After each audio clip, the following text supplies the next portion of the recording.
UP TET CTET जुलाई 2023 gene पियाजे important fact. Gene पियाजे का परिचय देखते हैं क्या है। जीन पियाजे जो हैं इनका जन्म 16 सितंबर 9 अगस्त 1896 में हुआ था और इनकी मृत्यु जो है 16 सितंबर 1980 को हो गई थी।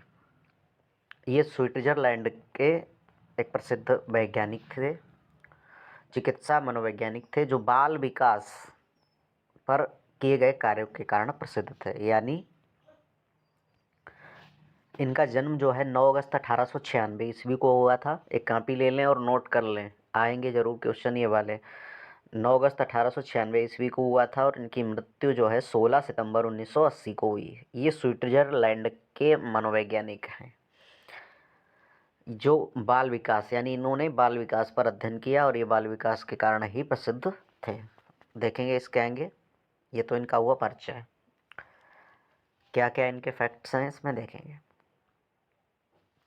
विशेषज्ञ, जंतु विज्ञान, चिकित्सक और मनोविज्ञान। प्रयोग इन्होंने किस पर किया?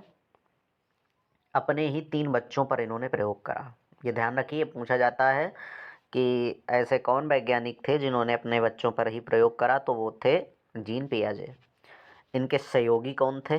सहयोगी थे बारवेल इनहेलर,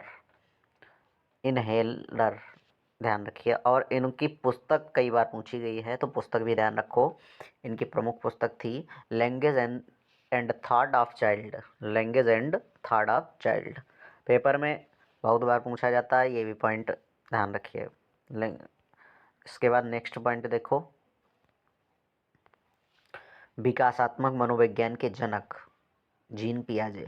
ये भी उम्दा क्वेश्चन बनकर तैयार होता है, विकासात्मक मनोविज्ञान के जनक कौन है। उसके बाद इन्होंने एक बात बोली थी, विकास गर्भावस्था से, जबकि संज्ञान विकास शैशवावस्था से प्रारंभ होकर जीवन पर्यंत चलता है। यानी विकास जो है वो हमारी गर्भावस्था से चलता है, लेकिन संज्ञान विकास जो है शैशवावस्था से प्रारंभ होकर के बराबर ही व्यक्ति के अंदर चलता रहता है। ध्यान रखिए। इसके बाद नेक्स्ट इनका देखेंगे क्या है। जीन पियाजे ने बालक के संज्ञान विकास को 4 भागों में बांटा। यानी जो विकास संज्ञानात्मक विकास है उसको 4 भागों में जीन पियाजे ने बांटा। ये मोस्ट इंपॉर्टेंट है, पूछा भी जाता है पेपर में, ध्यान रखिए हर एक बार।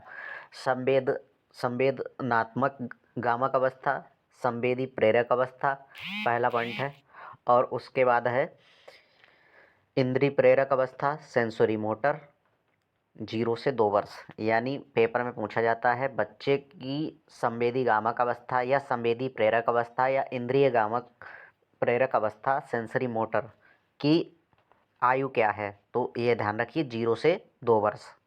0 से 2 वर्ष पेपर में पूछ लेगा। इंद्रिय गामक प्रेरक अवस्था का आयु काल क्या है, तो 0 से 2 वर्ष। ऐसा ही नेक्स्ट इसमें पूछता है पूर्व संक्रियात्मक अवस्था, बोल दे तुमसे पूर्व परिचालन अवस्था। ये पेपर में पूछता है पूर्व संक्रियात्मक अवस्था बोले, या तो फिर पूछ दे पूर्व परिचालन अवस्था की एज क्या है, तो इसकी एज जो है वो 2 से 7 वर्ष। 2 से 7 वर्ष इसकी एज है। अगला है, इसी के 2 पार्ट कर दिए। जैसे पूछ लेता है, मान लो ये ना पूछा पूर्व संक्रियात्मक अवस्था या पूर्व परिचालन अवस्था में से, तो फिर पूछेगा पूर्व प्रत्यात्मक काल कौन सा है। तो इसमें पूर्व प्रत्यात्मक काल जो है वो हमारा चलता है 2 से 4 वर्ष तक। और उसके बाद उसके बाद पूछता है इसमें अनंत काल या पूछ दे अनासी काल, ये 4 से 7 वर्ष तक। 4 से 7 वर्ष तक ध्यान रखिए, ये 4 से 7 वर्ष तक होएगा। 2 से 7 वर्ष तक टोटल आयु है। इसमें पूर्व प्रत्यात्मक काल जो है 2 से 4 वर्ष तक है और उसके बाद 4 से 7 वर्ष तक अनासी काल है। ये ध्यान रखिए, पूछ लेता है पेपर में। अगला इसी के साथ इनकी 2 अवस्थाएं हो गई, एक संवेदी गामक अवस्था, दूसरी पूर्व संक्रियात्मक अवस्था, तीसरी जो है मूर्त संक्रियात्मक अवस्था या ठोस रूढ़ अवस्था पूछ दे या सुदृढ़ परिचालन अवस्था, ऐसे पूछता है पेपर में। तो ये 7 से 11 वर्ष की आयु तक चलता है। कितनी वर्ष की आयु तक? 7 से 11 वर्ष की आयु तक ये होती है। एज ध्यान रखिए, इसमें मिसप्रिंट हुआ है, 7 से 11 वर्ष। 7 से 11 वर्ष आयु।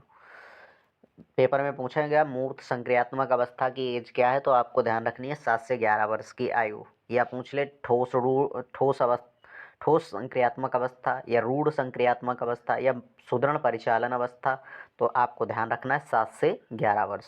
अगला इसी में अमूर्त संक्रिया और मूर्त संक्रियात्मक, अभी थर्ड में ही देखेंगे। मूर्त संक्रियात्मक का मतलब होता है जो चीज़ें हमें दिखती हों। अब जैसे इसकी बात करें, इससे पहले वाले फैक्ट की, तो इसमें भी एक पॉइंट ये समझ लो, ये पेपर में पूछते हैं। इससे पहले वाले फैक्ट की बात करें, जैसे इसमें संवेदी गामक में, इसमें बच्चा जो है जन्म लेता है, जन्म से 0 से 2 वर्ष उसकी आयु होती है, यानी उसकी। अब इसमें तो वह संवेदी यानी चीज़ों को कैसे संवेदित करेगा, जैसे उसको मतलब वो चीज़ों को देख सकता है, ना कि कुछ कर प्रतिक्रिया दे सकता है। वो ज़्यादा से ज़्यादा अपना मुँह घुमा सकता है, यानी वो एक तरीके से उसकी आयु क्या होती है, शैशवावस्था के टाइम 0 से 2 वर्ष, यानी तुम समझ लो कि वो अपने हाथ पैर चला सकता है। वो भी शुरुआत के टाइम 0 से 1 वर्ष में ऐसा कुछ नहीं होता है, ज़्यादा थोड़ा बहुत होता है, 1 वर्ष में खड़ा होने लगता है बच्चा, बस इतना है।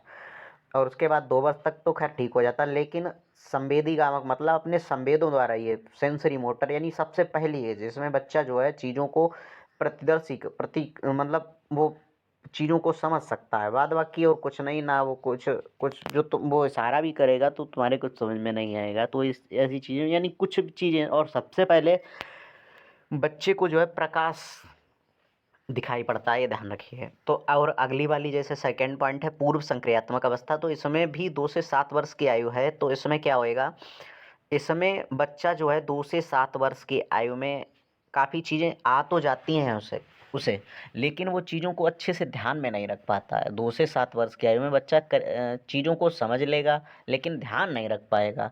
और ऐसे ही अगला इसमें थर्ड वाला है मूर्त संक्रियात्मक अवस्था, यानी इसमें पूरी तरीके से बच्चा जो है चीज़ों को समझने लगता है, जानने लगता है, और उसे याद भी बनी रहती है, यानी सुदृढ़। ये बहुत ही मतलब अच्छी अवस्था है। और इस अगला पॉइंट है इसमें अमूर्त संक्रियात्मक अवस्था। तो अमूर्त में ये तो आपको पता ही होगा, अमूर्त जो है 11 से 15 वर्ष की आयु में इन्होंने दिया। तो 11 से 15 वर्ष की आयु में जो है बच्चा पूरी तरीके से वयस्क हो जाता है, और जो है इसको औपचारिक अवस्था भी कहते हैं। इसमें मनुष्य यानी एक तरीके से कुछ समय बाद ये पूरी तरीके से जो है युवा अवस्था में पहुंच जाता है। और युवा अवस्था की भी एज यही 12 से 18 वर्ष की होती है, ये ध्यान रखिए।